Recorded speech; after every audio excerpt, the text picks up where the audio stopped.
اعوذ باللہ من الشیطان الرجیم بسم اللہ الرحمن الرحیم وَإِن كَانَ كَبُرَ عَلَيْكَ اعراضهم، اور اگر ہے باری اوپر آپ کے ان کا اعراض کرنا، فَإِنِ اسْتَطَعْتَ أَن تَبْتَغِيَ نَفَقًا فِي الْأَرْضِ، پس اگر آپ طاقت رکھتے ہیں کہ تلاش کریں سرنگ زمین میں، او سلما یا سیڑھی فی السماء آسمان میں، فَتَأْتِيَهُمْ بِآیَةٍ، پس لائیں ان کے پاس نشانی، وَلَوْ شَاءَ اللَّهُ، اور اگر چاہتا اللہ تعالیٰ، لَجَمَعَهُمْ عَلَى الْهُدَى، البتہ جمع کرتا ان کو اوپر ہدایت کے، فَلَا تَكُونَنَّ مِنَ الْجَاهِلِينَ، پس نہ ہو جاؤ تم نادانوں میں سے، إِنَّمَا يَسْتَجِيبُ الَّذِينَ يَسْمَعُونَ، بے شک قبول کرتے ہیں وہ لوگ جو سنتے ہیں، وَالْمَوْتَى يَبْعَثُهُمُ اللَّهُ، اور مردوں کو اٹھائے گا اللہ تعالیٰ، ثُمَّ إِلَيْهِ يُرْجَعُونَ، پھر اس کی طرف وہ لوٹائے جائیں گے، وَقَالُوا، اور کہا انہوں نے، لَوْلَا نُزِّلَ عَلَيْهِ آیَةٌ مِّن رَّبِّهِ،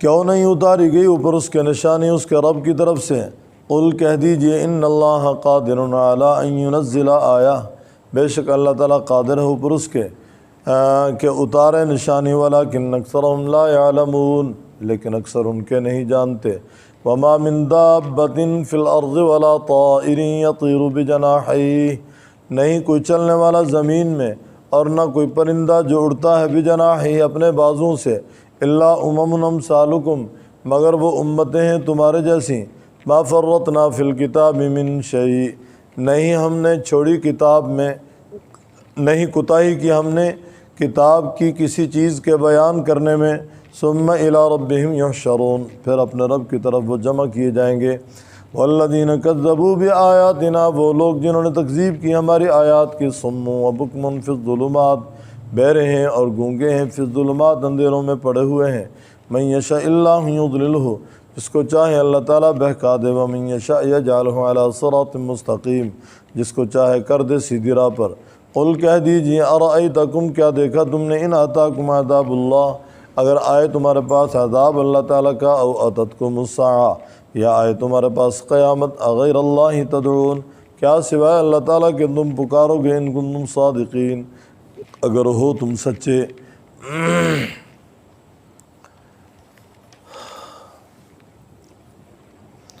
گزشتہ سبق میں آپ نے پڑھا، قد نعلم انہ لیحزنک الذی یقولون فانہم لا یکذبونک، ہم جانتے ہیں کہ آپ کو غمگین کرتی ہیں کافروں کی وہ باتیں جو شریعت کے خلاف کرتے ہیں، توحید کا انکار ہے، رسالت کا انکار ہے، قیامت کا انکار ہے، بعض بعد الموت کا انکار ہے، فانہم لا یکذبونک، وہ آپ کی تکذیب نہیں کرتے بلکہ اللہ تعالیٰ کی آیات کا انکار کرتے ہیں، کیونکہ آپ علیہ السلام کو وہ سچا مانتے تھے، صادق مانتے تھے، امانت دار مانتے تھے، دیانتدار مانتے تھے، تو پھر تکذیب آپ کی ذات کی نہیں بلکہ آپ کے اس پروگرام کی کرتے تھے جو اللہ تعالیٰ نے وحی کے ذریعے آپ صلی اللہ علیہ وسلم کو دیا، قرآن پاک کی تکذیب کر رہے ہیں، آپ علیہ السلام کی شریعت کی تکذیب کر رہے ہیں۔ پھر رب تعالیٰ نے آپ کو تسلی دی کہ آپ پریشان نہ ہوں، آپ سے پہلے بھی رسولوں کی اسی طرح تکذیب کی گئی، انہوں نے صبر کیا اس پہ جو ان کی تکذیب کی گئی، وہ اذیت دیے گئے، یہاں تک کہ ان کے پاس ہماری مدد آ گئی۔ فرمایا یاد رکھو اللہ تعالیٰ کے کلمات کو کوئی بدلنے والا نہیں ہے، اور آپ کے پاس رسولوں کے حالات آئے، انبیاء علیہ السلام کے حالات اللہ تعالیٰ نے آپ کو سنائے ہیں۔ مکہ کے صنادید سردار اکٹھے ہو کر آگے وفد کی شکل میں آپ صلی اللہ علیہ وسلم کے پاس، اگلی جو زیر سبق آیات ہیں ان کا شان نزول بھی یہی ہے، انہوں نے آ کر کہا، واقعتاً اگر آپ اللہ تعالیٰ کے پیغمبر ہیں جس طرح آپ کا دعویٰ ہے، آپ پہ قرآن پاک بھی اترتا ہے، صاحب شریعت آپ رسول بھی ہیں، تو پھر کوئی دلیل پیش کریں اپنی نبوت کی۔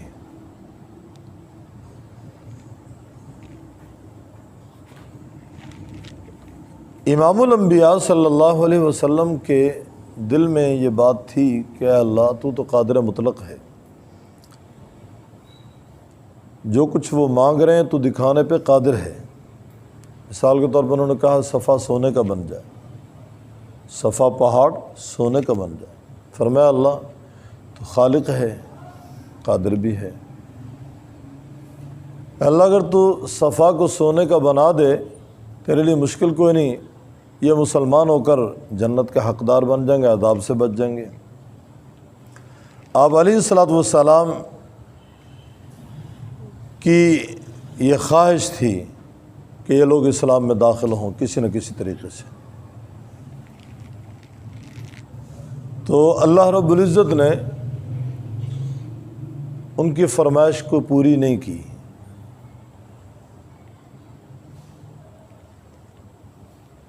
آپ صلی اللہ علیہ وسلم پہ یہ بوجھ تھا، آپ کی طبیعت بوجھل ہو گئی،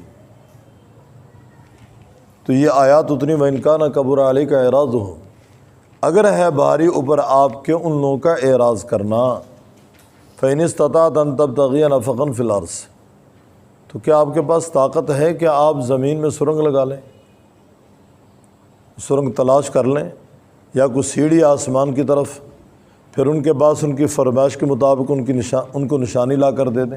کیا یہ آپ کر سکتے ہیں؟ قالوا شاء اللہ، فرمایا ہاں آپ نہیں کر سکتے، اللہ تبارک تعالیٰ اگر چاہتا تو کر دیتا، چاہتا تو سب کو جمع کر دیتا اوپر ہدایت کے، فلا تکونن من الجاہلین، آپ نہ ہو نادانوں میں سے۔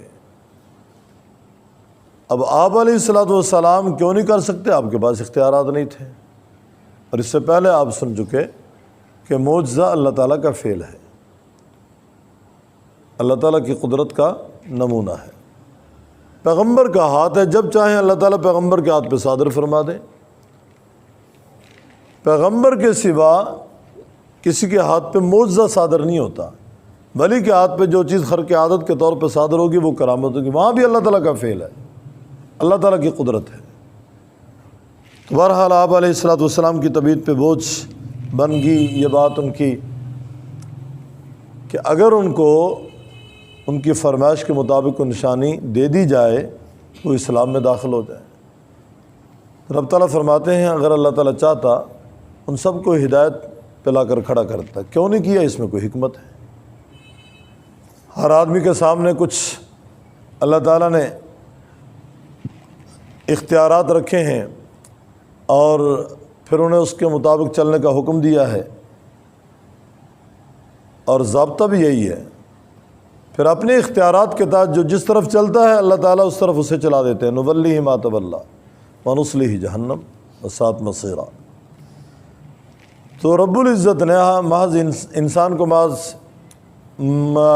مختار اور محض مجبور بنایا ہے، دونوں راستے اس کے سامنے ہیں، خیر کا بھی شر کا بھی، فرمایا جس راستے پہ چلے گا اس راستے کی طرف ہم اسے چلا دیں گے۔ بعض لوگ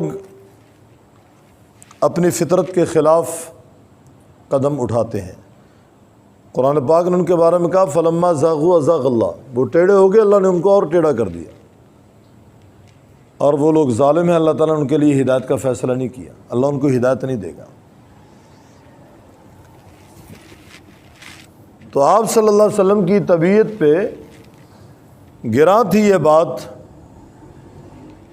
کہ ان لوگوں کو اسی حال میں چھوڑ دیا جائے۔ آپ کی خواہش تھی کہ اگر کوئی فرمائش پوری ہو جائے ان کی، وہ اسلام میں داخل ہو جائیں۔ تو رب تعالیٰ نے آپ علیہ الصلوۃ والسلام سے فرمایا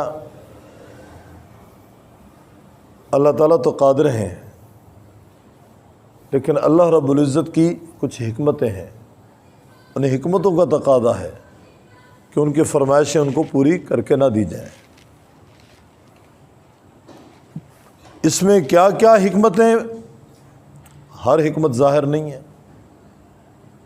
البتہ بعض اسلاف اکابر نے اس طرف اشارہ کیا ہے کہ اگر اللہ رب العزت ان کی فرمائش کے مطابق صفا کو سونے کا بنا دیتے، مروہ کو سونے کا بنا دیتے، جبل ابو قبیس کو سونے کا بنا دیتے، تو قادر تو تھے، پھر لوگ اسلام میں سونے کی وجہ سے داخل ہوتے،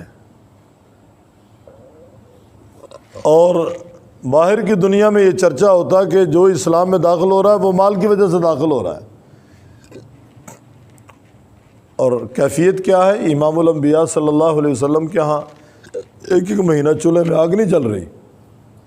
آپ کے پاس جو مال آتا ہے اللہ تعالیٰ کی راہ میں صدقہ کر دیتے ہیں, خیرات کر دیتے ہیں. اگرچہ آپ کا فاقہ اختیاری تھا, لیکن ایسے حالات بھی ہے کہ آپ علیہ السلام نے اپنے پیٹ پہ پتھر باندھے ہیں. صحابہ کرام نے ایک موقع پہ خندق کی کھدائی کے وقت شکایت کی, اللہ کے رسول بھوک سے نہ ڈال ہیں, پیٹ پہ پتھر بندھے ہوئے ہیں. آپ نے ان کی تسلی کے لیے اپنا کرتا اٹھا کے 2 پتھر دکھا دیے, اور میرے پیٹ پہ 2 پتھر بندھے ہوئے ہیں. تو حکمتیں تو اور بھی ہیں, لیکن یہ ایک حکمت کہ اگر اللہ تعالیٰ ان کی فرمائش پوری کر دیتے پھر لوگ مال کی وجہ سے اسلام میں آتے. نمبر 2, پہلی قوموں نے جنہوں نے فرمائشیں کیں, جب ان کو نشانات دکھائے گئے انہوں نے تسلیم نہ کیا تو وہ مٹا دیے گئے. یقیناً ان پہ بھی کوئی آفت آتی, عذاب آتا, ان کو بھی پھر مٹایا جاتا. اس میں بھی حکمت تھی کہ اللہ تبارک نے اس امت کو باقی رکھنا تھا. آپ علیہ السلام آخری نبی, یہ امت قیامت تک رہنے والی ہے. تو بہرحال اور بھی حکمتیں ہیں کہ اللہ تبارک و تعالی نے ان کو ان کی فرمائش کے مطابق معجزات نہیں دکھلائے. آگے فرمائیں انما یستجیب الذین یسمعون, بے قبول کرتے ہیں وہ لوگ جو سنتے ہیں سننے کی نیت سے, یا سنتے ہیں عمل کی نیت سے, سنتے ہیں قبول کرنے کی نیت سے. ورنہ کتنے ایسے ہیں جو سنتے ہیں قبول کا ارادہ نہیں ہے, قبول کرنے کی نیت سے نہیں. قرآن پاک نے ان کے بارے میں کہا صم بکم عمی فہم لا یرجعون, بہرے ہیں, گونگے ہیں, اندھے ہیں, جبکہ بظاہر کان بھی تھے, آنکھیں بھی تھیں اور زبانیں بھی تھیں, تکلم بھی کرتے تھے. اس کے باوجود قرآن پاک نے ان کے بارے میں کہا کہ وہ بہرے ہیں گویا حق بات سننے سے, گونگے ہیں حق بات کہنے سے, اندھے ہیں حق کی راہ دیکھنے سے. تو رب تعالیٰ فرماتے ہیں انما یستجیب الذین یسمعون, قبول کرتا ہے اللہ تعالیٰ, بے شک قبول کرتے ہیں وہ لوگ جو سنتے ہیں.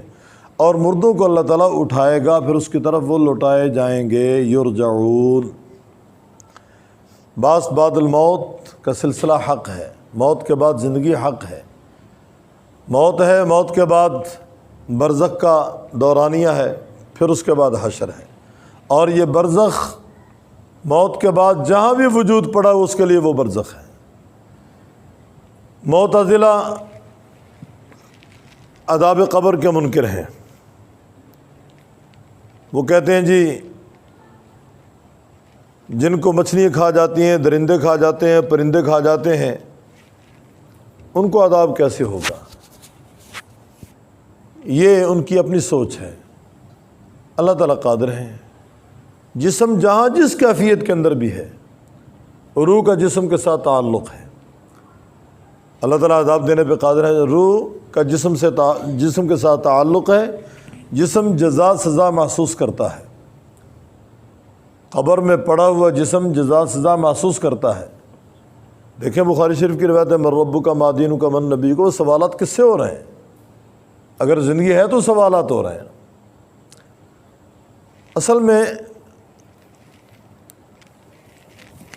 جو لوگ انکار کرنے والے ہیں وہ عذاب قبر کو دنیاوی حساب سے سمجھتے ہیں اور دنیا کے حالات سے اسے سمجھنے کی کوشش کرتے ہیں, جبکہ قبر کی زندگی کو دنیا کی زندگی پہ قیاس نہیں کیا جا سکتا, اور نہ ہی قبر کے اندر کے حال کو دنیا کے حالات سے پرکھا جا سکتا ہے.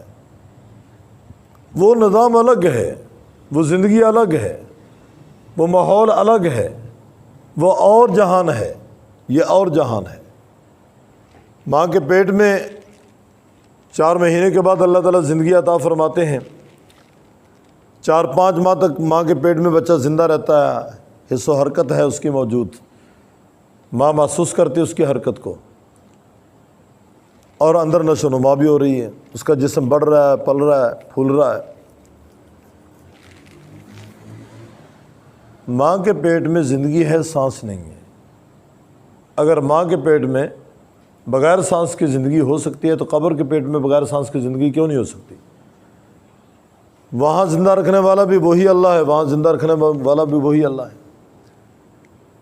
تو عقل کے پیمانے میں لا کر ہم نہیں سوچیں گے, بلکہ وحی کی بنیاد پہ ہم اس کو حل کریں گے کہ اللہ تعالیٰ نے فرما دیا, رسول اللہ صلی اللہ علیہ وسلم نے اسے بیان کر دیا. تو عذاب قبر حق ہے، موت حق ہے، موت کے بعد دوبارہ زندگی حق ہے۔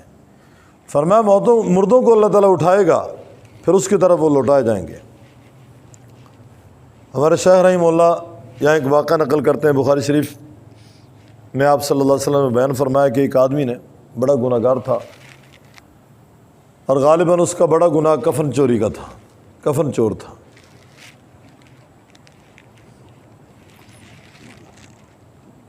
چور مٹی قبر کی اتار کے میت سے کفن اتار کے بیچتے تھے لے کر۔ موت کے وقت اس نے اپنے بچوں سے کہا میں بڑا گناہ گار ہوں، اللہ تعالیٰ کے ہاں پیشی ہوگی تو میں کیا منہ دکھاؤں گا، ایسا کرنا کہ مجھے جلا کر راکھ کر دینا، پھر راکھ کو 2 حصوں میں تقسیم کرنا، ایک حصہ ہوا میں اڑا دینا، ایک حصہ پانی میں بہا دینا۔ بچوں نے باپ کی وصیت کے مطابق اسی طرح عمل کیا، باپ کی میت کو جلایا، وہ راکھ بن گئی، اس راکھ کو 2 حصوں میں تقسیم کر کے گھر آ گئے۔ روایت میں الفاظ ہیں اللہ تعالیٰ نے ہوا کو حکم دیا سارے اس کے جسم کے ذرات اکٹھے کر، پانی کو حکم دیا سارے ذرات اکٹھے کر۔ جب اکٹھا ہو گیا اللہ تعالیٰ نے دوبارہ اسے انسان بنایا، اس میں روح ڈالی، اس سے پوچھا یہ تو نے کیوں کیا؟ اس نے کہا اللہ تیرے خوف سے، تیرے خوف سے۔ اب یہ کتنی بڑی دلیل ہے، جو اللہ میت کے جلنے کے بعد اس کی بکھری ہوئی راکھ کو اکٹھا کر کے دوبارہ انسان بنانے پہ قادر ہے، وہ بنے ہوئے انسان کو موت دینے کے بعد دوبارہ زندہ کرنے پہ قادر کیوں نہیں ہے؟ وَالْمَوْتَ يَبْعَثُهُمُ اللَّهُ ثُمَّ إِلَيْهِ يُرْجَعُونَ وَقَالُوا لَوْلَا نُزِّلَ عَلَيْهِ آيَةٌ مِّن رَّبِّهِ، انہوں نے کہا کیوں نہیں اتاری گئی اوپر اس کے نشانی اس کے رب کی طرف سے، کہہ دی ان اللہ قادر علی ان ينزل آیا، بے شک اللہ تعالیٰ قادر ہے اوپر اس کے کہ اتارے نشانی، لیکن اکثر ان کے لا یعلمون نہیں جانتے۔ یعنی اللہ تعالیٰ کیوں نہیں اتار رہے، جس طرح پہلے عرض کر چکا ہوں، اللہ تعالیٰ کیوں نہیں اتار رہے، اللہ تعالیٰ کی حکمت کو ہر کوئی نہیں جانتا کہ اللہ کیوں نہیں اتار رہے، ان کی فرمائشیں کیوں پوری نہیں کر رہے۔ وما من دابۃ فی الارض، فرمایا نہیں کچھ چلنے والا زمین پہ، خواہ وہ 2 پاؤں پہ چلنے والا ہو، 4 پاؤں پہ چلنے والا ہو، یا وہ پیٹ کے بل چلنے والا ہو، یا اس سے زیادہ پاؤں پہ چلنے والا ہو۔ ایسے ایسے حشرات الارض ہیں، 40 پاؤں پہ چلنے والے ہیں، 500 1000 پاؤں پہ چلنے والے ہیں زمین پہ۔ تو رب تعالیٰ فرماتے ہیں نہیں کوئی چلنے والا زمین میں، ولا طائر، نہیں کوئی پرندہ، یطیر جو اڑتا ہے بجناحیہ اپنے بازوں سے، الا امم امثالکم، مگر وہ بھی تمہارے جیسی امتیں ہیں۔ ففرطنا فی الکتاب من شیء، نہیں ہم نے کوتاہی کی یا کمی کی کتاب کی کس چیز کے بیان کرنے میں، ثم الی ربہم یحشرون، پھر وہ اپنے رب کی طرف جمع کی جائیں گے۔ والذین کذبوا بآیاتنا، وہ لوگ جنہوں نے تکذیب کی ہماری آیات کے، صم و بکم فی الظلمات، بہرے ہیں اور گونگے ہیں، فی الظلمات اندھیروں میں پڑے ہوئے ہیں۔ من یشاء اللہ یضللہ، جسے اللہ چاہے بہکا دے، ومن یشاء یجعلہ علی صراط مستقیم، اور جسے چاہے کر دے صراط مستقیم پر۔ من یہد اللہ فلا مضل لہ، جسے اللہ ہدایت دیتا ہے اسے کوئی بہکا نہیں سکتا۔ ومن یضلل فلا ہادی لہ، جسے اللہ گمراہ کرتا ہے اسے کوئی ہدایت نہیں دے سکتا۔ قل ارائیتکم، اس سے انشاءاللہ کل ہوگا۔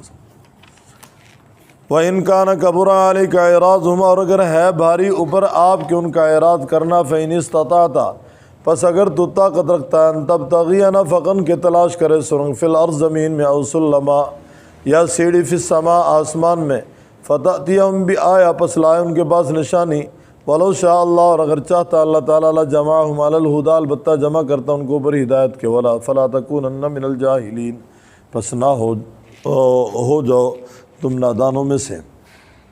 انما یستجیب الذین یسمعون والموتى، بے شک قبول کرتے ہیں وہ لوگ جو سنتے ہیں اور مردوں کو اٹھائے گا اللہ تعالیٰ، ثم الیہ یرجعون، پھر اس کی طرف وہ جمع کیے جائیں گے۔